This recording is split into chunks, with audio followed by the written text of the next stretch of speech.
నా సొంతం రాదురా ఏ విజయం నీ కోసం నా కోసం ఎటుపోదురా నువ్వు చేసిన కష్టం ఎప్పటికైనా సొంతం కాలంతో పయనించే వాడికి కానిది ఏముంది సాధనతోనే సాధ్యమవ్వునని సదాశయంతో సాగర ముందుకు రాదురా ఏ విజయం నీ కోసం నా కోసం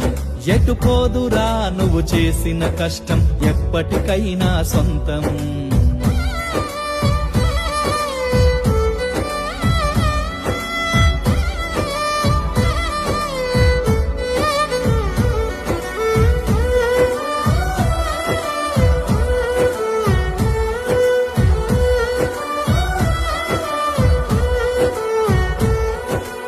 ఆకాశంలో అలలాగా పోయే ఆ పక్షులనే చూడు అనుకున్న